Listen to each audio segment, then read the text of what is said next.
વડોદરામાં 3 સ્વામી વિરુદ્ધ થયેલી દુષ્કર્મની ફરિયાદ તેમજ ગઢડામાં સૃષ્ટિ વિરુદ્ધના કાર્યો સહિતની બાબતોને લઈને હરિભક્તોમાં સતત વિરોધ વધતો જાય છે. ત્યારે આજે સ્વામીઓની લંપટલીલા અને વાયરલ વિડીયોને લઈ મોટી સંખ્યામાં હરિભક્તો ગઢડા મંદિર પર પહોંચ્યા હતા, જ્યાં સ્વામિનારાયણ સિદ્ધાંત હિત રક્ષક સમિતિ દ્વારા વિરોધ કરવામાં આવી રહ્યો છે. મંદિરમાં લંપટ સંતો સામે બેનરો લગાવી નારેબાજી કરવામાં આવી હતી. બેનરોમાં આ પાખંડી સંતોને દૂર કરવાની માંગ કરાઈ રહી છે.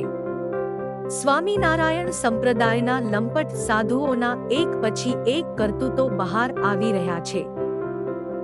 લંપટાઈ કરતા વિડીયો સૃષ્ટિ વિરુદ્ધના કૃત્ય કરતા સંતોના વિડીયો સામે આવતા હરિભક્તોમાં ભારે રોષ ભભૂકી ઉઠ્યો છે, જેને લઈ ભક્તો હવે ધર્મને બચાવવા મેદાને આવ્યા છે. ત્યારે ગઢડા સ્વામિનારાયણ ગોપીનાથજી મંદિરે મોટી સંખ્યામાં હરિભક્તોએ હાજિયા લઈ વિરોધ પ્રદર્શન કર્યું હતું.